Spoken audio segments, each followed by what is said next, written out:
Welcome everyone to Wednesday Night at the Lab. I'm Tom Zinnan. I work here at the UW-Madison Biotechnology Center. I also work for UW Extension, Cooperative Extension.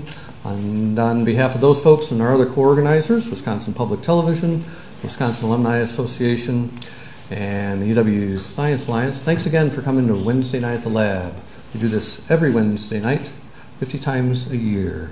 Tonight it's my pleasure to introduce to you Malia Jones. She works at the Applied Population Lab, which is right up the street here. The Applied Population Lab is part of both UW-Madison's College of Agriculture and Life Sciences and UW Extension Cooperative Extension. Malia was born on Kealakekua on the Big Island of Hawaii on the Kona side. She grew up in Philadelphia and Malvern, Pennsylvania, which is where she went to high school. Then she went to Washington, D.C. to go to undergrad at the American University, where she studied philosophy, religions, and ethics. Then she went to the University of California, Los Angeles to study public health, where she got both a Master's of Public Health and a PhD. And then she went over to the dark side at the University of Southern California, where she did a postdoc. And then 2 years ago, 2015, in July, she came here to UW-Madison and UW Extension. She's going to talk to us about one of the most intriguing public policy issues over the course of my professional career in science outreach, and that is the vaccination and anti-vaccine movement. She's here to talk to us about increasing numbers of parents are refusing to vaccinate their kids. Should public health be worried? And as we've been saying the last 4 weeks, yes. We're helping you out there. You're worried. Yeah. Please join me in welcoming Malia Jones to Wednesday Night at the Lab.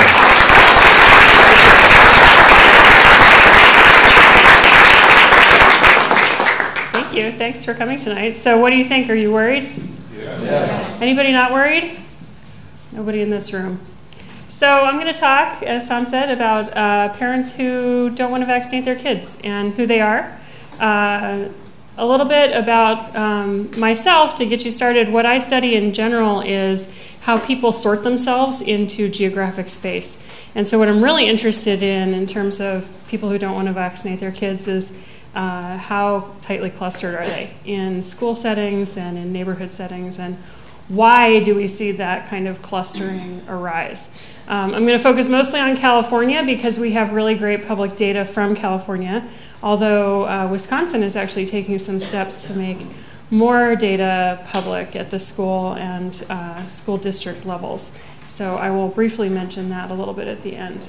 But these trends actually apply nationwide. California is sort of on the forefront of the vaccine refusal trend, but we're seeing increasing rates of vaccine refusal nationally. So you can think about these things happening pretty much everywhere. So just a little bit of background to get you started, as I'm sure you all know. Starting in 1798, when the smallpox vaccine was discovered, we have been inoculating kids against infectious diseases. And at this time, there's quite a series of infectious diseases that our kids are protected from by vaccines. And just to give you some background info on how effective those vaccines are, I have a couple of charts here that show the rates of different diseases through time in the United States. And then each of these charts shows how those diseases really drop off after the introduction of the vaccine. So polio was extremely prevalent in the United States, especially beginning around in the post-World War II era. It was a huge social and health issue. How many of you remember the polio days? Yeah, so when the inactivated polio vaccine was introduced, and then the oral polio vaccine a couple of years later, those were required for school entry in many places, and polio rates just dropped, completely bottomed out, and now we have no cases of polio in the United States. We're working on worldwide eradication of polio at this time.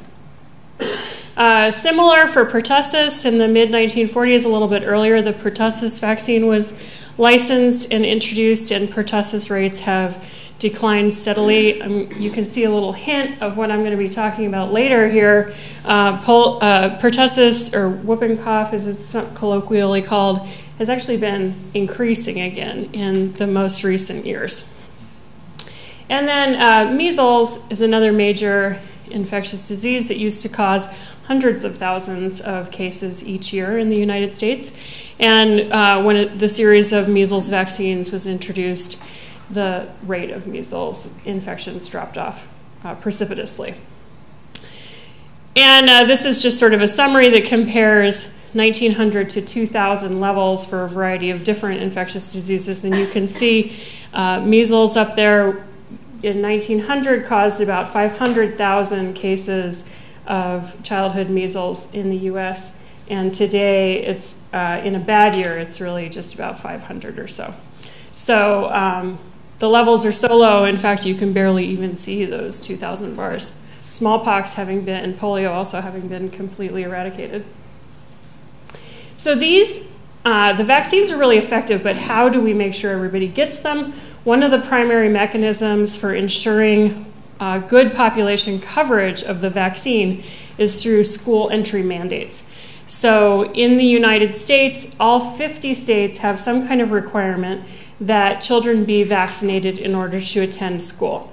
The first of those mandates was introduced a really long time ago in Massachusetts, 1855, passed the first school entry vaccine mandate. And today, as I said, all 50 states, DC and Puerto Rico, have mandates. All but 3 of those states allow some kind of exemption from the mandated vaccine series. And there are 2 kinds of exemption that are common. Religious exemptions and what's called a personal belief exemption, or what you'll see in a lot of my charts referred to as a PBE. Okay, so the 3 states that are exceptional here are California, West Virginia, and Mississippi. So California is actually really interesting because it's the first state in a long time to pass a new, stricter vaccine mandate. So last year was the first school year that no personal belief or religious belief exemptions were allowed in the state of California. If you want to be exempted from vaccines in the state of California, you need a medical exemption, which of course you have to get from a doctor, and typically the doctor has to agree that your child is allergic to the vaccine or has some immunocompromised issue that cannot get the vaccine for medical reasons. Okay, so so I'm going to be looking closely at this policy change and how it has affected the vaccine rates over time.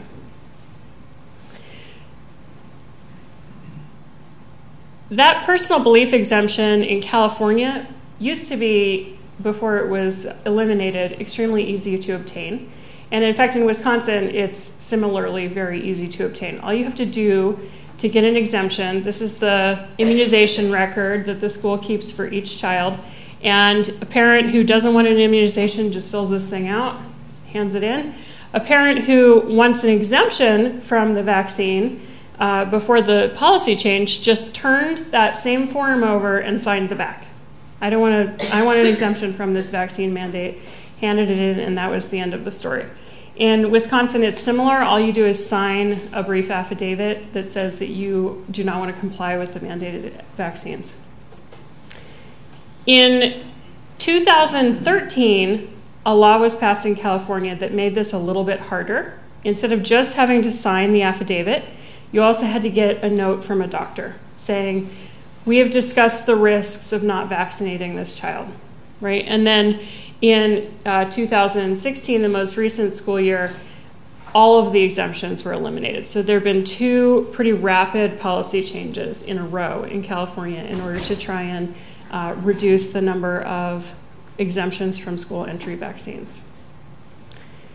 And what are we talking about here? These are the required vaccine series. In most states, it includes measles, mumps, rubella, varicella or chickenpox, polio, human influenza type B, hepatitis A, hepatitis B, diphtheria, tetanus, pertussis.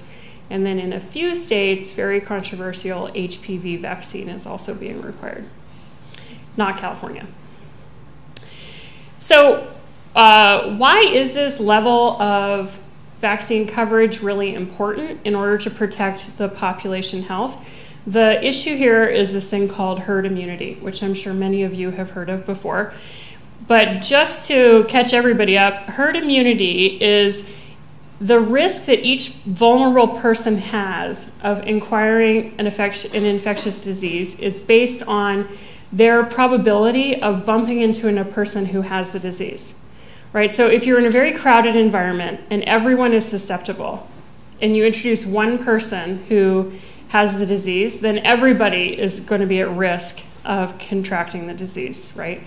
If you're in the same crowded environment and most people are vaccinated, or maybe they've had the disease before so they're not susceptible to catching it, then the probability, even with a lot of contact between people, the probability that the infected person is going to bump into someone who's susceptible is low. And that actually prevents the disease from getting enough cases going in the population to create this sort of wave of infection and cause an outbreak.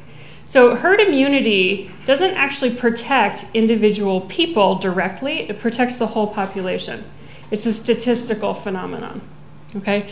And this graphic here is sort of illustrates this point. So I'll just go over, in this top case, no one is immunized.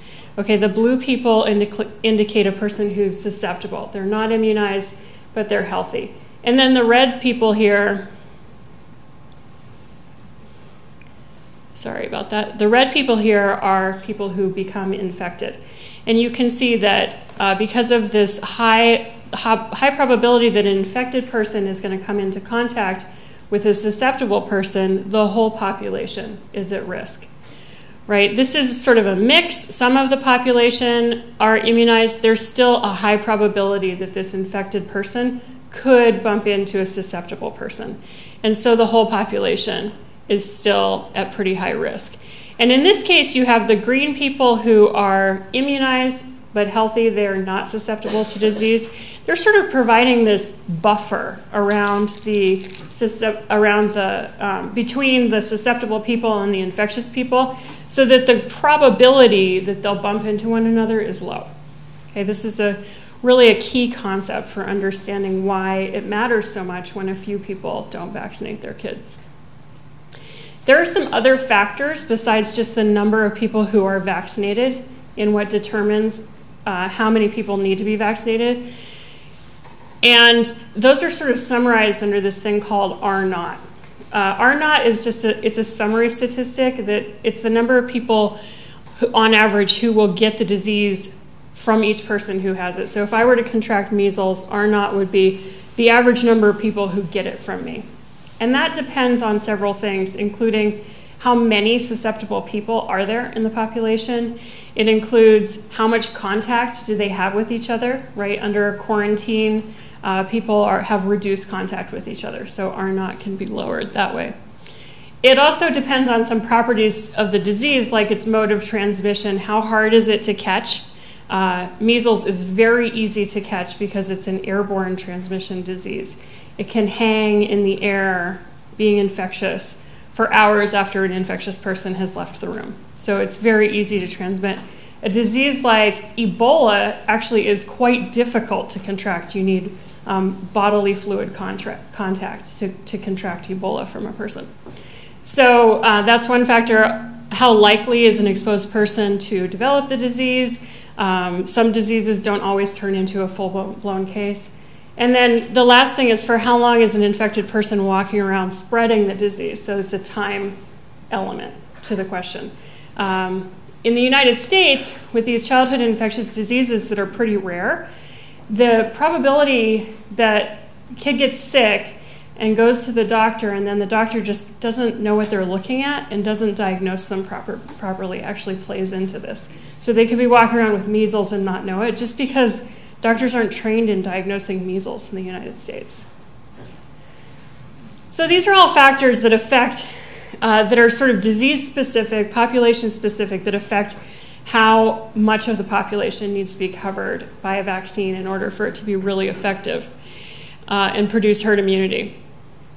So this is a graphic produced by The Guardian. It's a really neat interactive graphic, and I put the link up there so that you can go look at it in its interactive form. But it gives you a sense of sort of the likelihood of contact and the likelihood of spread of disease under different rates of vaccine coverage. So this top one here says you have 10% vaccination rate. Those are the blue dots. Susceptible are the yellow dots, and then the red dots are the people who have become infected. So you can see a low vaccination rate produces a really high infection rate for measles. Somewhere in the 90 to 99% range, you get really good herd immunity for measles. And infected people are unlikely to give the disease to susceptible people. So because of these variety of factors, different diseases have different thresholds for herd immunity. Polio, it's 80 to, and there are also estimates. R0 turns out to be quite a hard thing to estimate because there are all these unknowns, like we don't know how many susceptible people there are in the population. Immunity declines with age for some diseases, and sometimes vaccines aren't as effective as they once were, and blah, blah, blah. So there's a range here. So polio, 80 to 86%. Diphtheria is about 85%. Mumps, somewhere in the 80% range. Rubella, it's about 84%. Pertussis and measles are the diseases that you're hearing a lot about on the news in terms of having a lot of outbreaks. And I think the reason for that is because they have really high thresholds for herd immunity. Pertussis, it's in the low 90s somewhere, and measles, this is the low estimate, is 95%. Some people say it's more like 98 or 99% because it's just so easy to transmit. So I think that the reason we see these outbreaks of pertussis and measles right now is because we're sort of bumping up against that herd immunity threshold in some subpopulations in the United States where vaccine coverage is declining. And so you can see this in the figures. This graph shows vaccine coverage and personal belief exemption rates in California kindergartners. And I have 15, in this case I have 13 cohorts of data. So this is 13 different kindergarten classes in the state of California. Each class is about 600,000 kids. And you can see what happens over time here. The pink line is the exemption rate. And so in 2001, the exemption rate, that's this axis over here, it was about 1.5% personal belief exemption rates. And then each year, going right up this graph, and really starting to sort of take a new shape in 2007, 2008, the exemption rate starts to go way up. Until in 2013, it was over 4% personal belief exemption rates in the 2013 kindergarten cohort, which is high. So 4% of kids in kindergarten had some kind of exemption on file, didn't have or any diseases or were exempted from at least any vaccines or were exempted from at least one vaccine. And then you can see, if you're wondering, well, how do exemptions match up with specific disease vaccines? You can see that the specific region vaccination rates were declining at the same time. So this exemption rate is a pretty good metric of the actual vaccine coverage in the population. And then we've seen a lot of recent outbreaks. Many of you have probably seen these on the news, and that's why you all raised your hands when I asked you if you're worried. This was a really, really high-profile one, the Disneyland outbreak in December 2014. An intentionally unvaccinated person likely contracted measles in another country where it is still endemic, and then went to Disneyland. And of course, there's a ton of contact between people at Disneyland, right? And gave measles to, ultimately, the outbreak spread to 141 people all across the nation in several states. I was living in California at the time. I actually had a 1-year-old who was due for his MMR vaccine right in the middle of this outbreak. And ironically enough, he was late getting his MMR vaccine because I was like, no way am I taking him into a doctor's office right now. So the Disneyland outbreak was a really high-profile case. It has been, in follow-up studies, it has been linked to expressly to low vaccination rates in the population.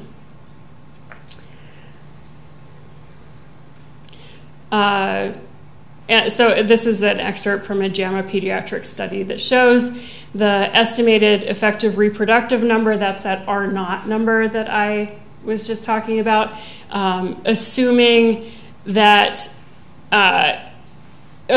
number of different sort of population level coverage of the MMR vaccine. And what they found was that if we had had really good vaccine coverage in California during the measles outbreak, it never would have spread to 141 people. Okay, so the fact that it spread as far as it did suggests that MMR coverage is much lower than where we would want it to be.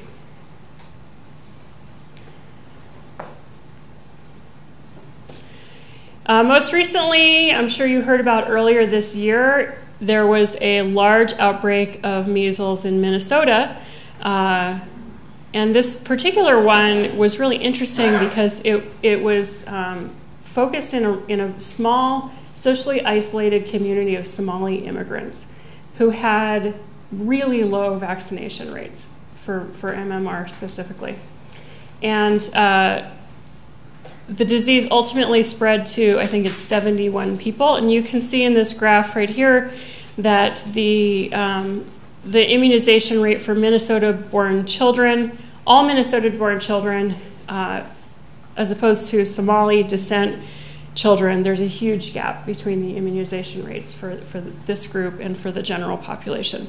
So there's something going on in this particular community. They were really tightly clustered group of kids with low vaccination rates. And they had this measles outbreak after a foreign case came in. So here's sort of a summary. We also have had a resurgence of pertussis in recent years, and that's also thought to be connected to declining vaccine coverage.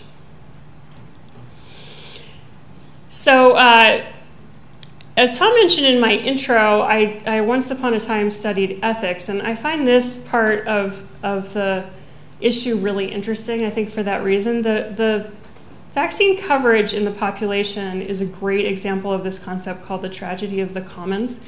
And it's this concept that when community interest conflicts with individual interest, then we have to produce the interest of the community by putting controls on individual behavior, right? Most people will choose their own interest over community interest, and so we have to control somehow the behavior of individuals in order to benefit the community as a group. Herd immunity is a common good. Vaccines on an individual basis are not without risks. There are risks associated with getting vaccines. Some of them are real, and some of them are perceived risks. And I'm going to talk a lot more about perceived risk and how that's changed in recent years. And so what we see happening is that as disease rates decline following the advent of the vaccination era, those risks of getting the vaccine sort of grow larger in the public mind, right? And as parents weigh the risks and benefits of vaccinating their own child, the perceived risk of vaccination seems sort of outmoded, larger than it used to be, relative to the perceived benefit to the community. Right, so I don't think that parents who don't want to vaccinate their kids are crazy or uninformed or any other sort of pejorative. I think that they're making a decision based on bad information. And the decision is that the vaccines are somehow riskier than this counterfactual scenario where they don't vaccinate and they probably will never be exposed to disease, right? But it's hard, I think, for people to sort of scale that up and think about the population level consequences of everyone behaving that way, where you really get into this tragedy of the commons situation. So eventually what happens, people make this kind of risk-benefit calculation on an individual basis, and then herd immunity declines because they're deciding not to vaccinate. So why are some kids not vaccinated? Some kids are allergic to vaccines, particular ingredients of vaccines or the way that they're produced. They might be immunocompromised, and so they're not eligible to get a vaccine. There are a number of reasons, legitimate medical contraindications. Some kids aren't vaccinated because they don't have access to vaccines, and that can include the cost of getting vaccinated. Some people have said to me, well, the federal government provides free vaccines. And that's true, but they do that at free clinics where you have to wait forever to get them. And not everybody has time to stand around waiting to get their child vaccinated, right? So there's also the opportunity cost. Availability of vaccines has been an issue at various times through history. And then, of course, availability of appointments to get your vaccines on time. Some people don't vaccinate their kids for religious reasons, and I'll talk a little bit more about that in a minute. And then we have this other group, personal belief refusers or noncompliers. And I think that this can be divided into two subgroups, whom I like to call naturalists and libertarians. And I'll describe each of those in just a minute. So where do these sort of fears about vaccines come from? It's actually it's a much longer history. There were people who thought vaccines were too risky when the smallpox vaccine came out. There have always been people who thought that vaccines are too risky. But in 1998, a former doctor named Andrew Wakefield produced a study. It was a pretty small study, and it was published in The Lancet, so it's quite high profile, that linked the MMR vaccine to autism. And this was sort of picked up by subgroups within the anti-vaccine movement and distributed widely as truth. And then later on, more recently, it came out that Andrew Wakefield had invented the data he used to make these claims. This study was retracted, and he was stripped of his medical license. But it took about 10 years for that to happen. And I think by that time, a lot of the damage had been done. There were some other really high-profile celebrities and doctors who also took up this cause that vaccines are too risky and specifically linked to autism, and really spread the word that this link exists, which, to be clear with everyone in this room, there is zero evidence that there is a link between MMR and autism. So one of these folks is Jenni McCarthy. She's been very outspoken advocate of vaccine choice or refusing vaccines or eliminating them. Dr. Sears is also a proponent of not entirely missing vaccines, but doing them on a delayed schedule so that children get less vaccines at one time or are exposed to less disease agents at one time during the vaccine process. And so there's been a lot of high-profile public attention that I think really heightened parental concerns around vaccines and helped to produce this sort of inflated sense of risk that parents are using when they evaluate whether or not it's safer to vaccinate their kids or not vaccinate their kids. And so the science shows that there are actually a number of different parental concerns that are raised. 68% of parents have no concerns. So about 2 in 3 parents, no concerns about vaccines, but at least quite a few parents who have some concerns, right? 7% of parents are worried about autism with respect to vaccinating their kids, but an even bigger proportion are worried about this concept of overtoxicity or immune system overload. So somehow exposure to these vaccines is just too much for their kids' immune systems.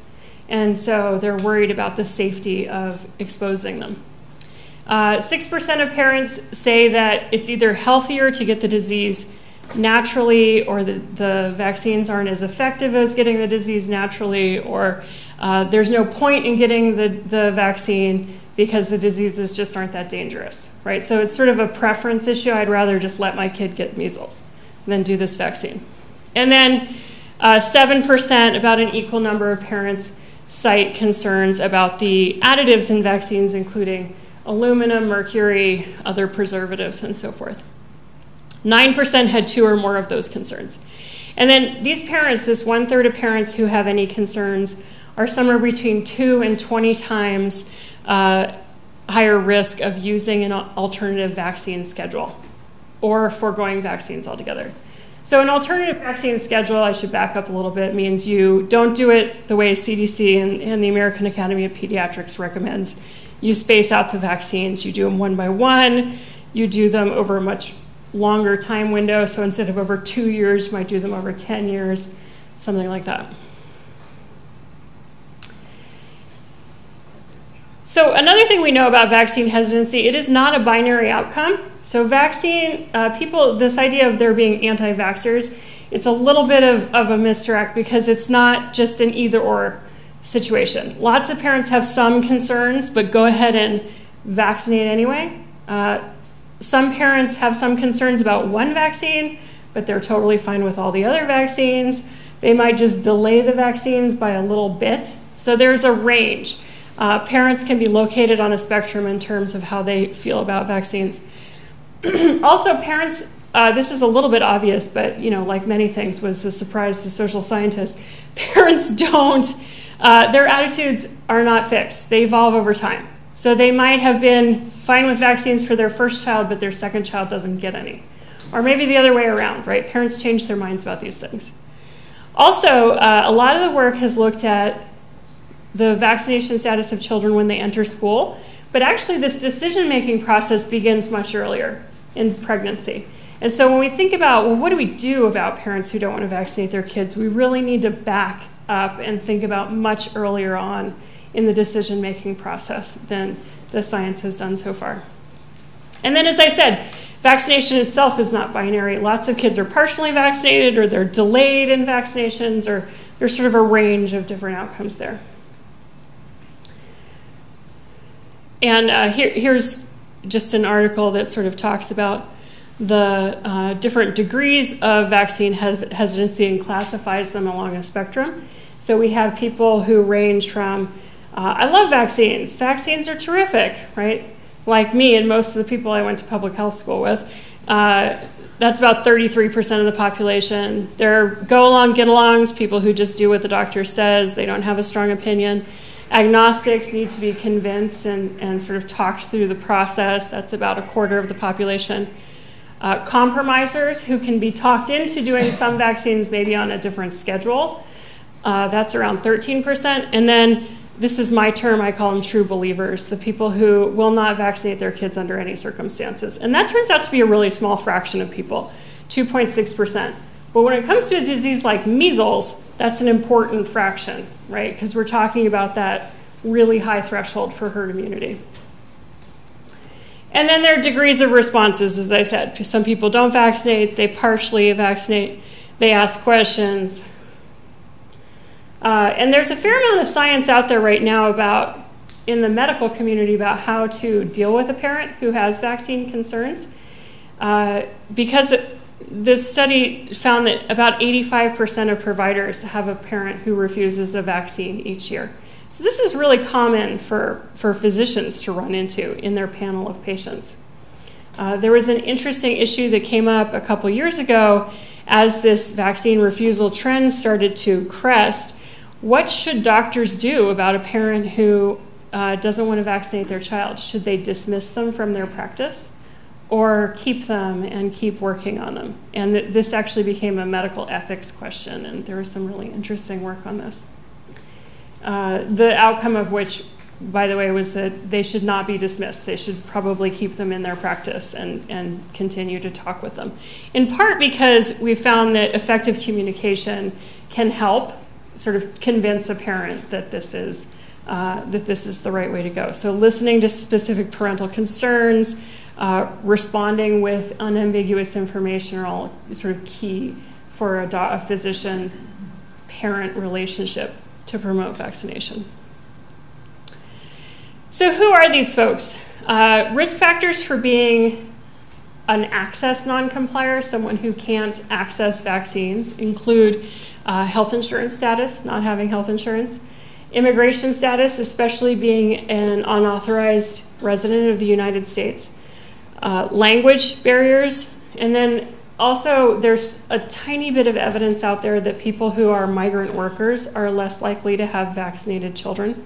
And that might be, it's a little unclear whether that's their kids are actually unvaccinated or if they just don't have the paperwork because of their migration status and their residential mobility. And then people who don't have time, as I mentioned, this is really understudied issue, but I think it's an important factor for access noncompliers. We also have religious noncompliers. Risk factors for being a religious noncomplier include having a fundamentalist religious belief and being socially isolated. So there are groups of people who live in specific religious communities. For example, Amish communities don't believe in vaccination. And so you'll have a whole cluster of people living in a pretty small social space that have religious reasons that conflict with vaccination.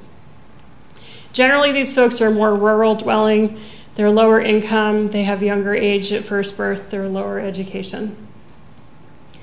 And then we have the personal belief noncompliers. And as I said, I think this can be divided into two different groups. This is sort of qualitative evidence that I have observed myself. But both of these groups share some characteristics. They have higher education, older age at first birth. They tend to be affluent and white and non-religious. In fact, a lot of these people would consider themselves very science-minded.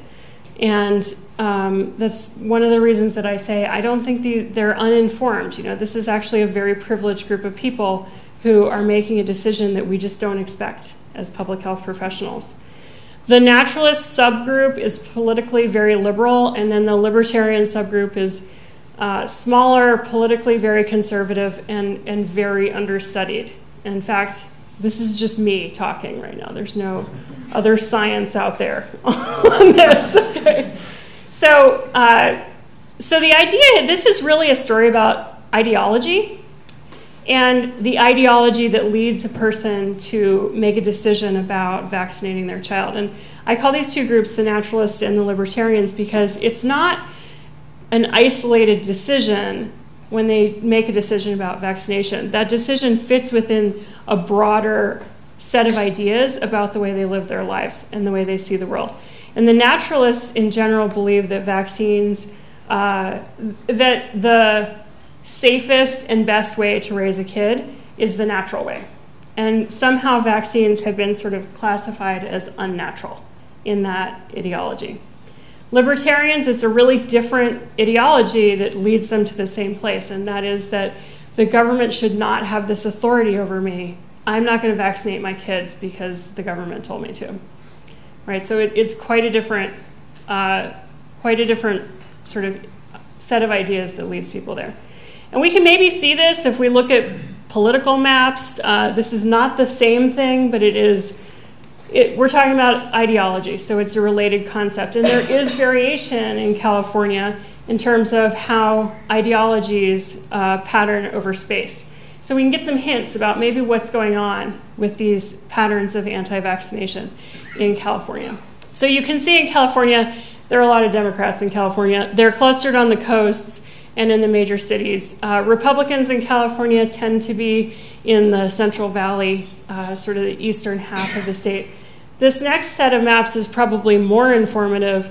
These are people who voted libertarian, not the libertarians I'm talking about with not vaccinating their kids. And you can see that they are clustered in these really rural counties on the eastern side of the state and then the northern coast.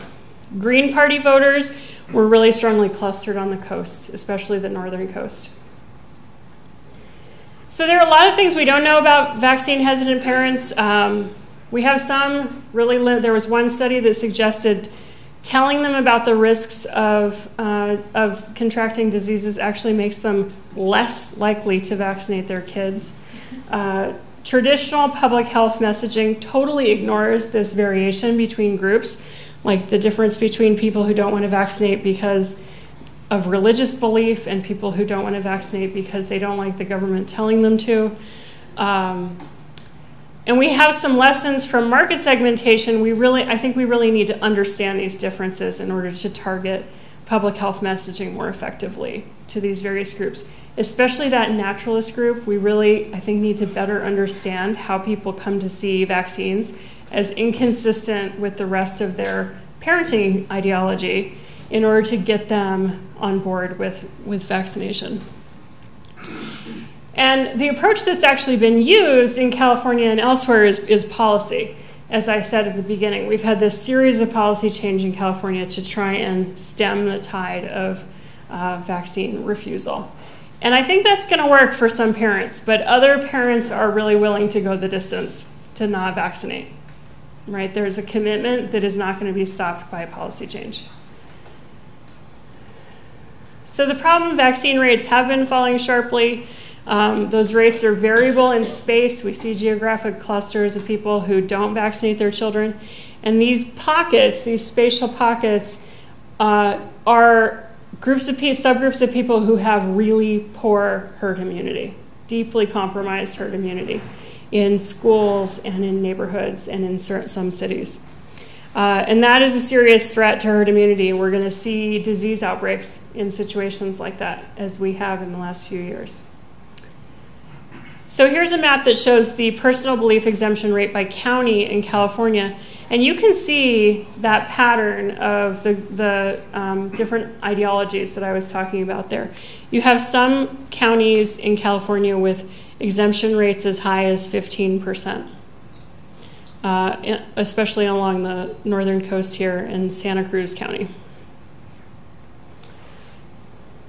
Not only that, we have school level data on these kids, and my colleague Allison Buttenheim and I have found that there is tremendous school level clustering.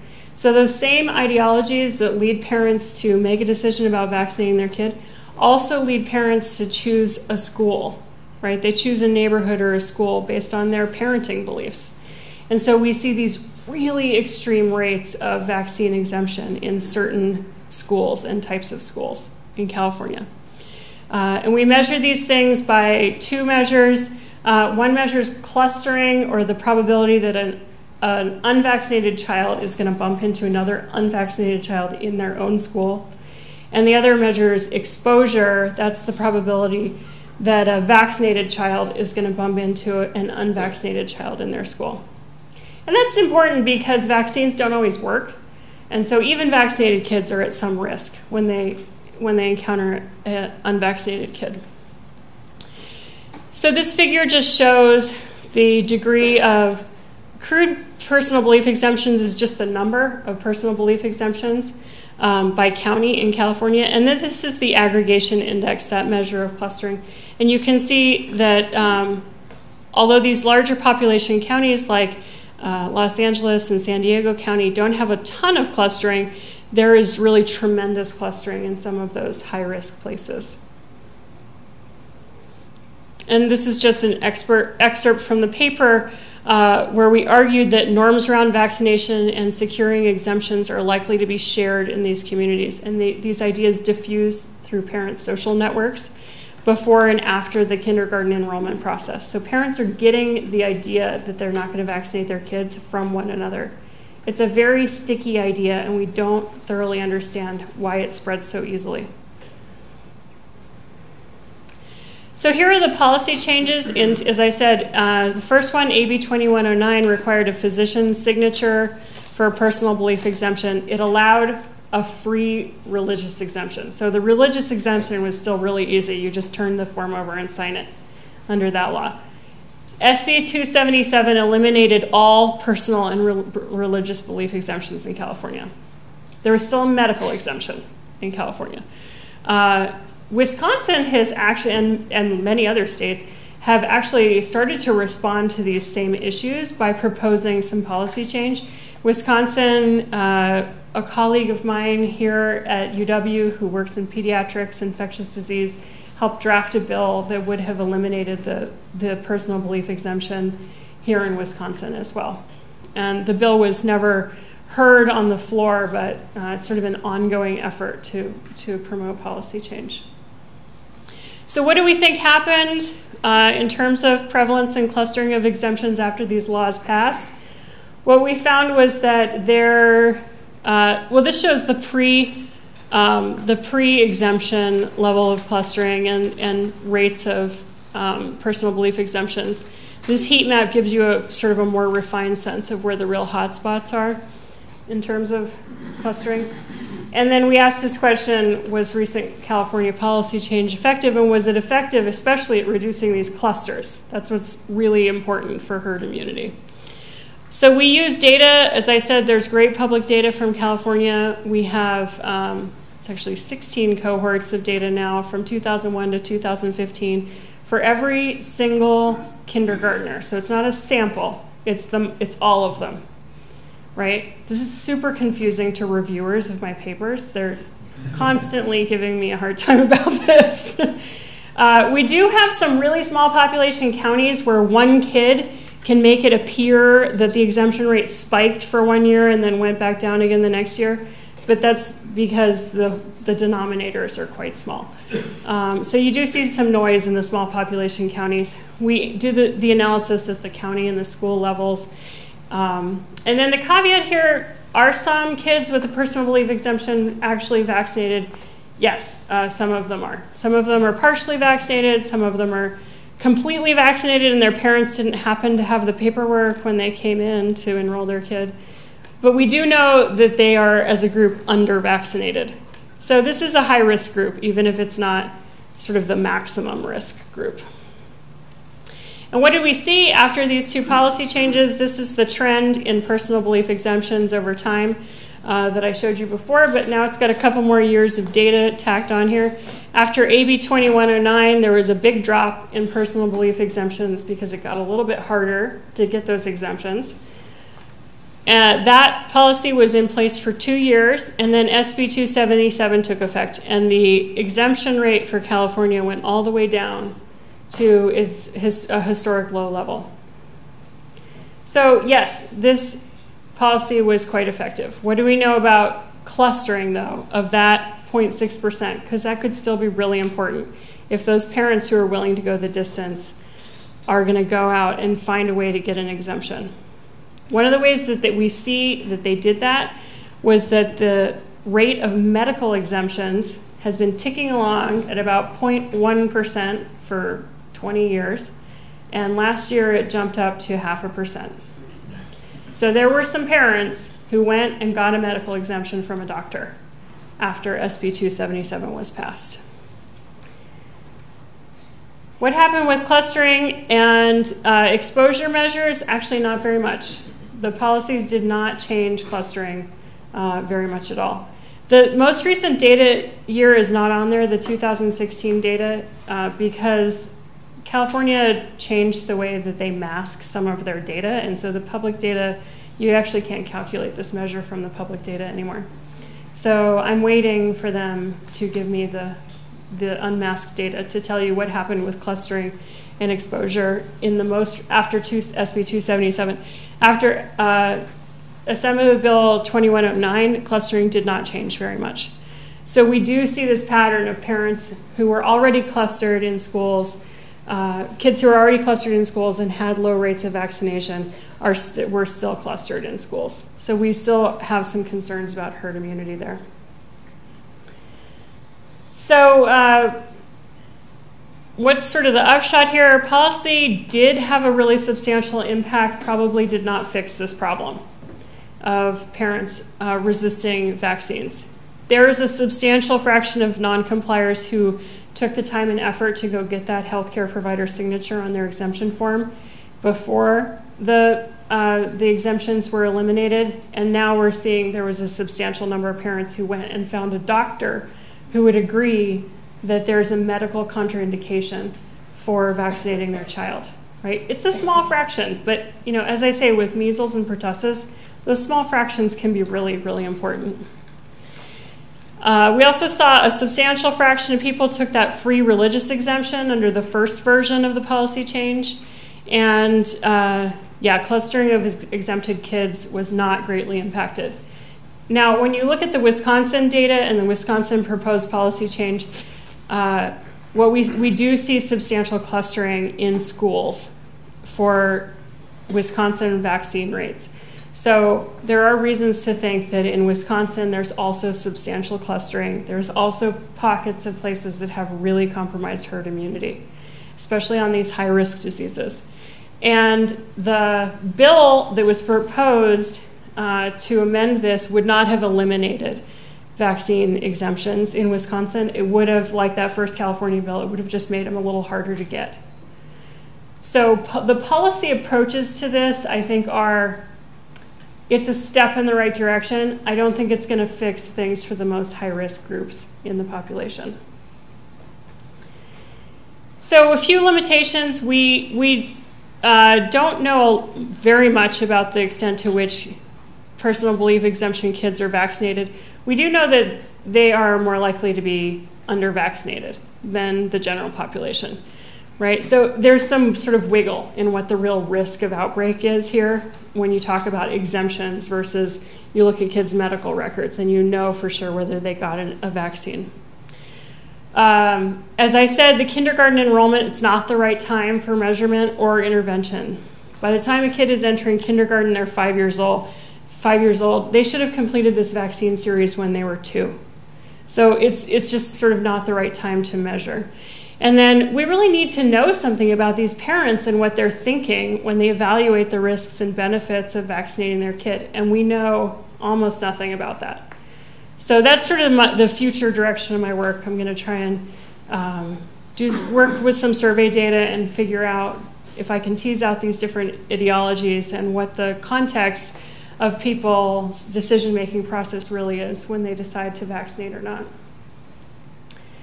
So here are a few conclusions. The highest risk areas still have significant clustering of unvaccinated children, and we have a lot more work to do to understand how to address these vaccine-hesitant parents and what is driving the trend of increasing vaccine hesitancy in California and in Wisconsin and in the US.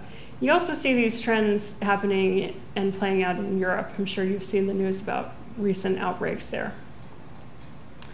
So my future directions, I want to know what's happening in these high-risk areas. I'm trying to access the Wisconsin immunization record data to get some person-level information about the timing of when kids are vaccinated in Wisconsin and maybe even spatial information about how clustered they are. And then I'm really interested ultimately in looking at implications of this work for HPV vaccine, which has sort of a whole different ball of issues wrapped up with it. But it is likely going to be the next mandatory vaccine coming along in many, many new states. So the way that, and ultimately what I want to do is understand how to better target and communicate with high-risk parents with an effective intervention. And I'm using some new methods to do this, including this really cool thing called agent-based modeling, where you set up a simulated population of people and you can give them some behavior rules and then tell them to go interact with each other, and you can see the patterns that emerge. And this will give me the ability to test my little hypothesis that says the idea of vaccinating being too risky is actually something that moves from parent to parent through a community. And that idea itself is very sticky. And that, I think, would help us understand how to better intervene and talk to these parents. So should public health be worried? Yes, public health should be worried. This is a big problem. We're going to see increasing numbers of these kinds of outbreaks like the one we saw earlier this year in Minnesota, especially in these high-risk communities where there are a lot of unvaccinated kids. If you have kids or grandkids who are in a school, you can actually look on the Wisconsin Department of Public Health data at the school level vaccination rate where your kids go. So if you're curious what the risk environment is in your kids or your grandkids' school, you can go look that up on the Department of Public Health website. Okay.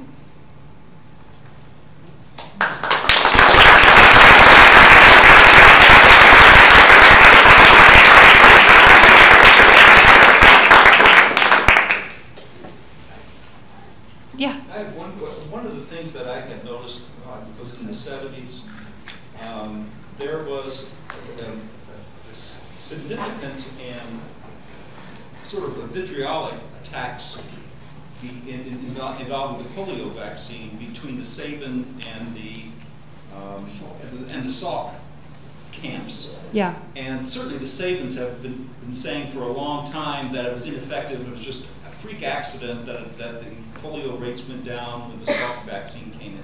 So there was already, it seems to me, a substantial, within the scientific community, there was already a substantial conflict going on, which, from my perspective, it still hasn't been resolved satisfactorily. If there's a science that says Sabin's people were up the wall, or Salk was, and what's the solution to that? So back in the 70s, we started seeing a lot of this. Yes. Malia, could you repeat the question as best you can? Yes. So the question is related to back in the 70s, there was a lot of sort of back and forth in the scientific community between the two different groups who were producing polio vaccine. And it produced, I think, a lot of public mistrust of the information that was coming out of the CDC and the federal government about the effectiveness and the safety of the vaccine.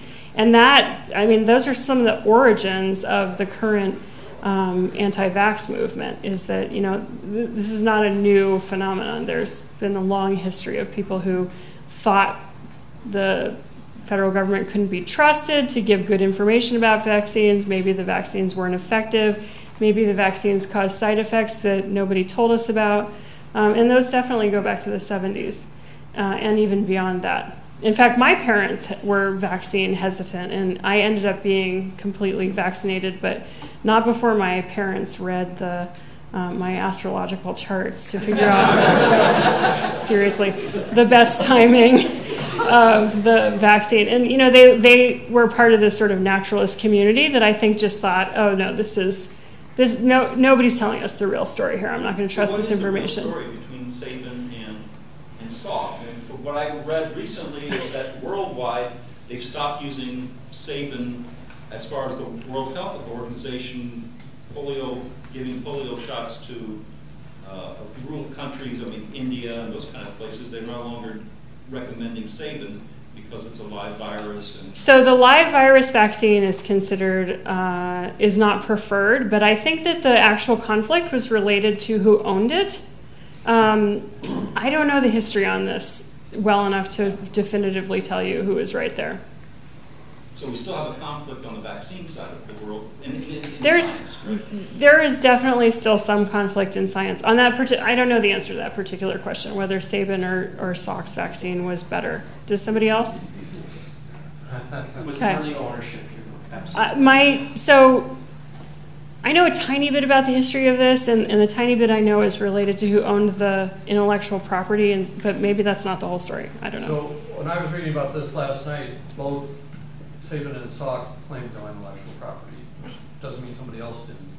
But I've never heard that it's an intellectual property issue. Okay. I've heard that it's sequence, give the dead one first, then the live one. Yeah, that's 20 years ago. But I don't know. And maybe I got that wrong, because I have a 50-50 chance of being wrong. Well, there's an issue, I don't know. There's an issue about the hazard of using even a weakened live virus. Yeah, and there were, so I think some of the backlash in the 60s and 70s was related to people got sick from the polio vaccine. They got polio from the polio vaccine. From the Sabin side. From the live virus. From the live virus. Attenuated live virus. And so, and you know, at the time, polio was common enough that I think most parents looked at that situation and thought, well, my kid might get polio, or might get polio and might not get polio with the vaccine, right? And so they made the decision to go ahead with the vaccine. But it did produce this sense that vaccines are maybe not entirely safe. And I still hear from parents today that my child got measles from the measles vaccine, which your child doesn't get measles from the measles vaccine, but these ideas stick. They get in your head, and they stick with parents. So I don't know the answer to your question. Yes? So you talked about libertarian beliefs, don't tell me what to do, and naturalist beliefs, we want to raise our children whatever their definition of naturally is there any evidence that there is perhaps a third group that is simply anti-science? We've been hearing more that this is more and more of an issue in general. Anti-intellectual, anti-science. So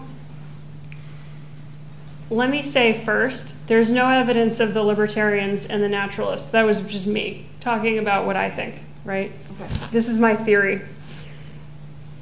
But from what I've seen in the news recently, I think that's possible, that there is also this sort of movement, that it's sort of a populist movement, that science is somehow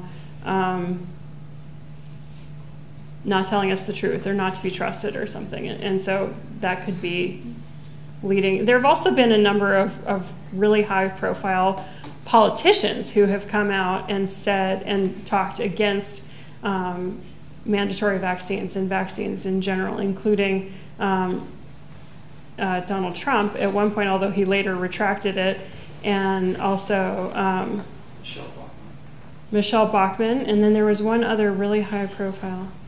Joe Kennedy the third. Oh, certainly, yes. Yeah. So maybe, yes. Yes.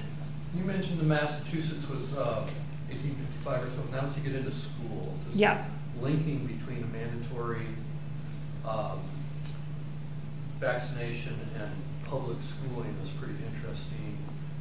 What in California are the penalties for not doing the mandatory vaccination? Are you excluded from school? Now, you're excluded from school. Is there anything else?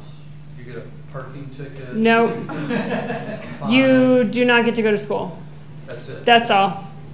It's a pretty high penalty, though, really. And this applies to private schools as well as public schools. Although private schools have a tendency to kind of, some of them just seem to look the other way. But it does officially applies across both. Would homeschooling get around that? So one of the ways, so the question was, does homeschooling get around that? One of the things that I'm seeing, I sort of live in the lion's den here. I have living in Los Angeles and being part of this demographic group and being a parent of young children, I actually know quite a few people who don't vaccinate their kids. And I see them talking to each other on Facebook.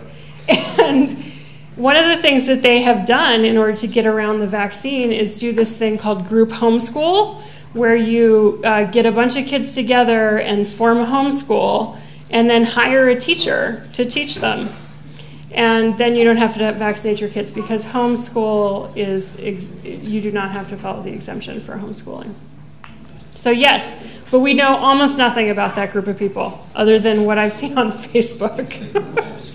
Yes? Have you seen any, in your world, have you seen any demographic data, and maybe you could use California as an example, that talk about the recent immigrants into the U.S.? Now there's the legal immigrants, and then there's the illegals that have also come across one border or another. Are they more likely to get the vaccinations or not get the vaccinations? Because especially if you're illegal, you may not want to raise too many flags that you're in the U.S. Yeah. So as a rule, the question is there anything about the vaccine rates among immigrants and different immigrant subgroups, including authorized immigrants and unauthorized immigrants to the United States? So in general, people who immigrate to this country from developing places vaccinate their kids if they possibly can. Vaccine rates are super high among immigrants. And I think that's because this issue of the competing risk of vaccination versus not vaccination, it's much more obvious to a person who has seen, a pertussis outbreak or rubella outbreak in their home community that vaccinating is the safer option, right? And so people who come from developing countries are generally more likely to vaccinate. That said, I think people who are migrant workers or have really poor access to health care or could only get the vaccine at a free clinic where they might have to show identification might be less likely. we don't know, as a rule, we don't know very much about undocumented people in this country, and this is a case of that. Yeah. Yes? This is a statistical question. When you're doing your study of clustering in California, is it about the granularity? Were you doing it at the county level, school district level, individual school level? We did it at the individual school level. Yeah, so we were looking at clustering within a school. And it's a measure that's adapted from the residential segregation literature. And so what it measures is probability of within and between group contact. So it's the probability that if you have the vaccinated group and the exempted group, it's the probability of contact between them within the school. So that's a very detailed data set. Who collects that data? The California Department of Public Health just releases all of it. It's amazing. Yeah, in the back. You mentioned Facebook. Have you used that for research methodology or for intervention? Is it using it for vaccination like suicides or bullying? Yeah, maybe someday. I just learned how to collect Facebook, or how to, it's really an advertising technique on Facebook to collect respondents who might be, I need information about these people and what they think and how they get their ideas and who they know. And so I've just learned how to do that with Facebook, how to sort of collect people into my survey. I had a researcher who went back to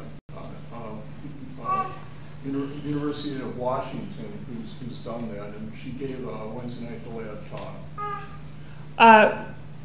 With vaccines? Not with vaccines. She did it with suicide and bullying, and I think other interventions on Facebook. I'll have to look for that. Yeah. Join a Facebook pregnancy group. It's a hot button topic. Some of the due date groups won't even allow you to talk about it. Oh, I know. But some of them are like, it's amazing what people think and what people believe, and the misinformation and the tinfoil hat. But yeah, I mean, I got into looking at this issue really when I became a parent. As I said at the beginning, I'm interested in health geography and how people sort themselves into space, into groups. And I was actually studying residential racial segregation during my dissertation, and then I had a baby. And I saw some of this happening in my social network and was just like, my mind was sort of blown by the parallels, how people kind of sort themselves and reinforce one another's ideas. And so, yeah, what I've shown you today is kind of a mix of my own observations and the science that I'm doing on this. Yes? So there are just two quick ones. The Somali story in Minneapolis is very interesting. There's been some good journalism on that. Apparently it's a husband-wife team from the Autism Speak group. Yes. Who got involved. Number two, HPV vaccination rates, like you saw the other day, are vastly increased over the last year. That's very encouraging. It'll be interesting to see how that plays in your data. Third, more interesting area that I've been involved in my own research is looking at value structures and how they play in risks and benefits, how people perceive things. And one of the areas that I've always been intrigued with is this notion of how egalitarians are kind of the sort of yin-yang of the individualist. And I'm not suggesting they're a nice little tie-in with naturalists versus the libertarians, but there is a very interesting corollaries going on in how people understand the world around them based upon if it's benefit for yourself or benefit for society. And what really throws a monkey wrench in the whole story is vaccines, and that's how I got intrigued in the whole subject area. Because my brother and his wife we went to a talk, and in that talk, we just both come back from living in Pakistan. She was working with victims of polio, and there was a woman talking about a sample of 1 and 2 to an audience of med students, and they were talking about studies of 30 and 40,000. And yet that was much more important information to my brother and his wife, that one study of one child, the Wakefield sort of analogy, versus sort of these large meta studies that had are zero factors that are just blow your mind, right? So yeah, just to respond to a couple of those points, one of the really interesting things that's come out in the wake of the Minnesota outbreak is that it turns out Andrew Wakefield actually visited this community in person and was working with them and a couple of representatives from the Autism Speaks organization, and that may have sort of triggered this socially isolated group into thinking that they shouldn't get the MMR vaccine. But that also sort of leads into this other point that one of the things we know about communicating with parents about vaccines that was in that one study that I put up, about 85% of providers will see a hesitant parent over the course of the year. It's much more effective to tell a story about a kid who got a disease than to talk to people about the statistics of all this and all this science. I think it's how our brains are wired or something. It just seems to be, and it's not how public health has approached this problem so far. So I'm advocating for a major change in how public health talks about the safety and the risks and benefits of vaccines. Yes? As far as the measles vaccine goes, I think there's one essay that should be circulated more widely than it is. Roald Dahl, the children's book author, his daughter had died of measles encephalitis before the measles vaccine was available. And when the vaccine became available, apparently there was more hesitancy in England where he lived than there was in the United States at that time. And he wrote, I think it was a column in the newspaper, to the parents who thought that their kids were better off just, getting measles and getting it over with, and described what it was like watching his daughter die of measles encephalitis. And I mean, it is such a powerful essay. Yeah. And yeah, if that was published more widely, that by itself might change a lot of people's minds. Yeah. Yes. Now, you just mentioned that you have your own perception of the campaign. May I ask what that would look like if you had whatever wishful money you could have, like an optimum design of a campaign to help this cause?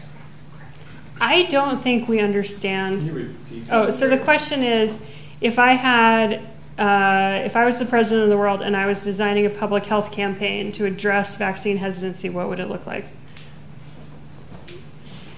So, I'm a good scientist.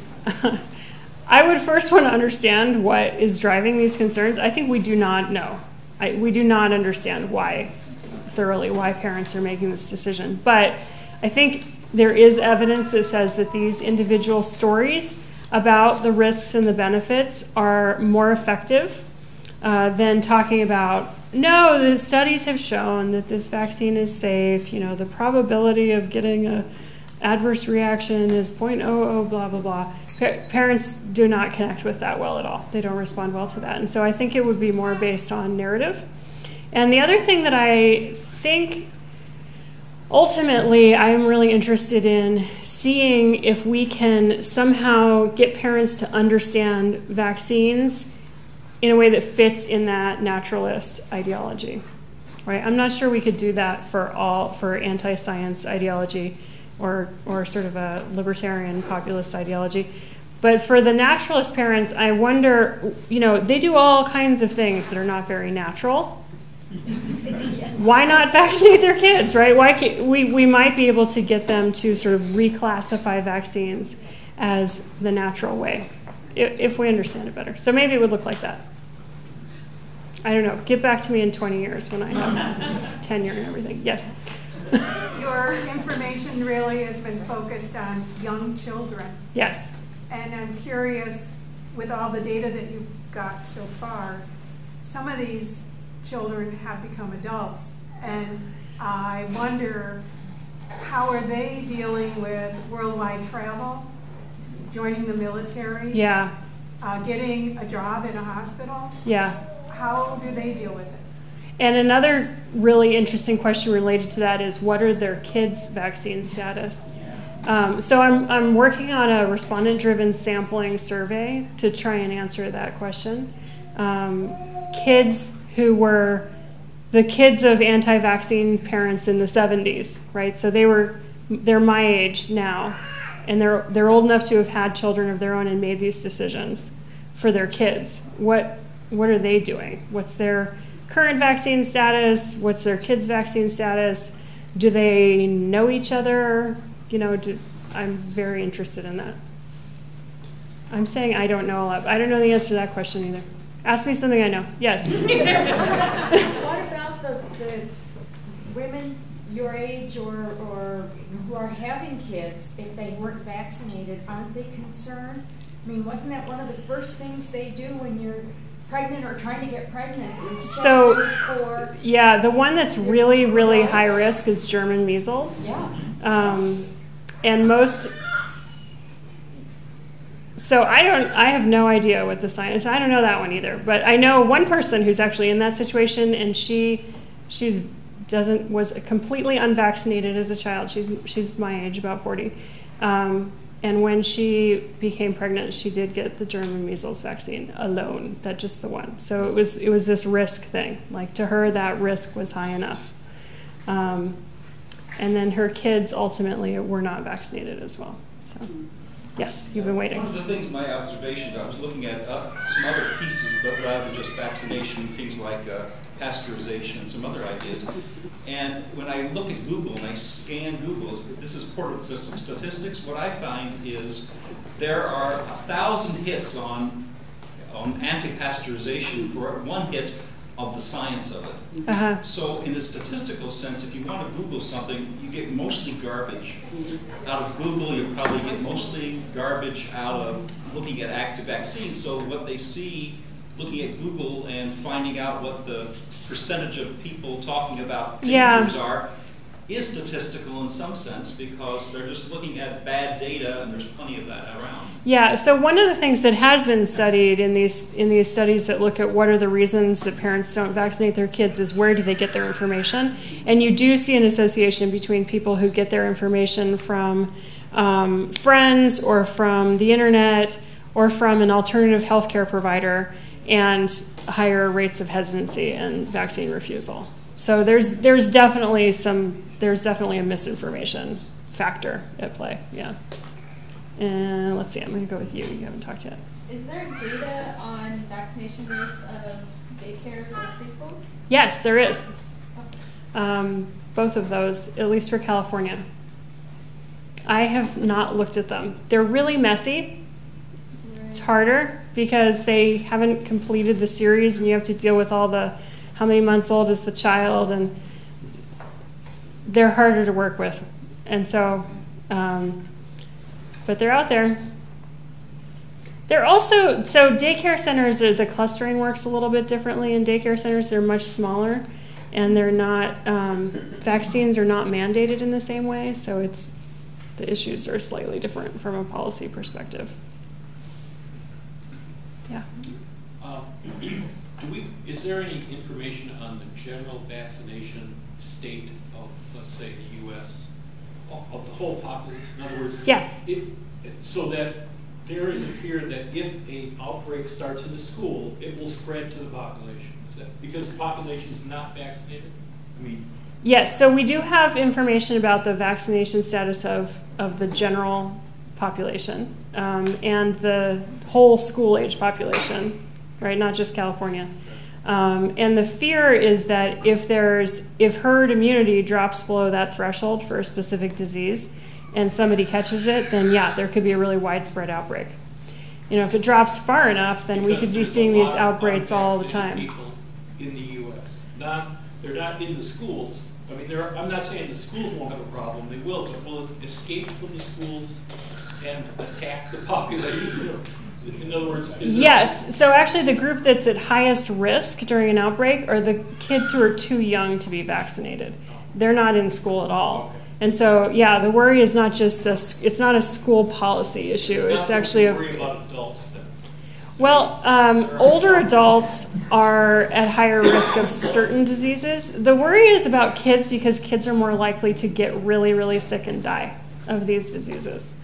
Adults who get measles are not as, they don't have the same health risks, right? There's also really good population level coverage of measles because when today's adults were kids, there was really great vaccination rates, right? This trend of declining rates is affecting people who are younger, and so there's a lot of focus on the kids.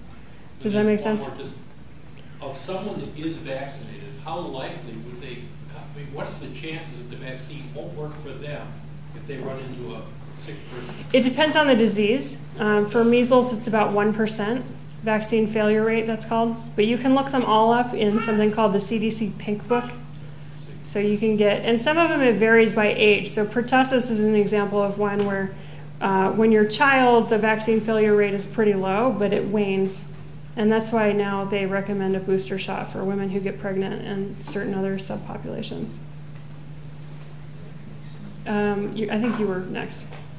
Legal question.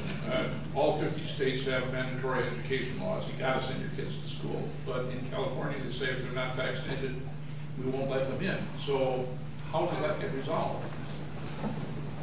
That's a good point. I don't know. I don't know who enforces that if you don't send your kid to school. I have no idea. But you're right. So there is a parking ticket. You would get in trouble for not sending your kid to school if your kid's excluded from school for being unvaccinated. Well, I happen to know in Wisconsin, to sign up as a homeschooler is incredibly easy. It's easy. It's easy in California as well. Yeah. I know someone who's homeschooling her kids because they were bullied in school. She herself has a PhD in science education. I'm sure she's doing a great job. But I asked her one time, do you have to, does somebody check the kids every now and then? Do they do testing to see if they're learning anything? And she said, no, it's really disturbing that there is no follow-up. I just had to fill out a piece of paper and nobody checks up on them. Oh, interesting. It's not quite that easy in California. There are some requirements, but it's not a major barrier. I mean, it would be a huge barrier for me because, I would rather my kids be in school so I could be at work, but it's not like an administrative barrier. Yeah. So if I recall, you said there were 3 states that do not allow a religious exemption either? That's correct. Do you know if those have been tested in the courts at all? They have been tested in the courts.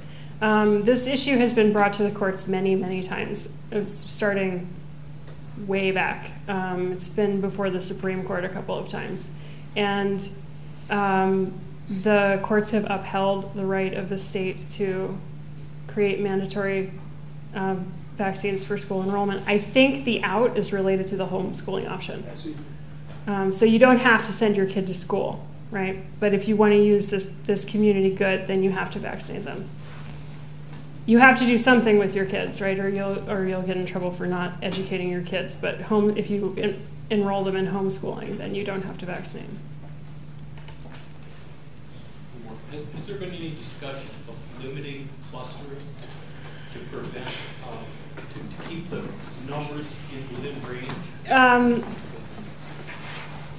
Not as a policy solution, but I am advocating for that as one approach. And I have myself in my work called some attention to the places that have really high levels of clustering to say, things like, if you're a school administrator and you know that you have a really low vaccine rate, you might want to consider a policy like all the kids have to stay home who aren't vaccinated if there's a measles outbreak or some other policy solution that would limit the exposure within those really highly clustered environments. Or just a number of students that can attend that are not vaccinated.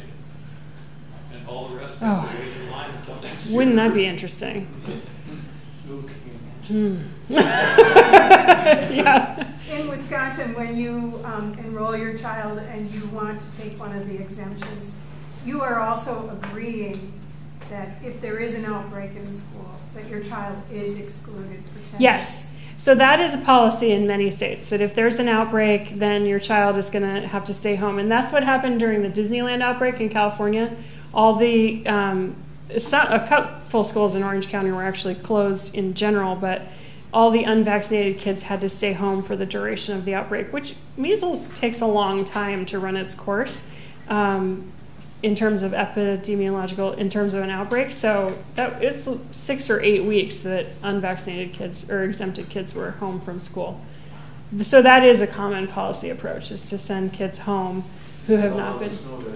It relies on an accurate and timely diagnosis in order to be an effective policy solution, right? So the doctors have to diagnose the outbreak and keep kids home from school, or in order to keep kids home from school.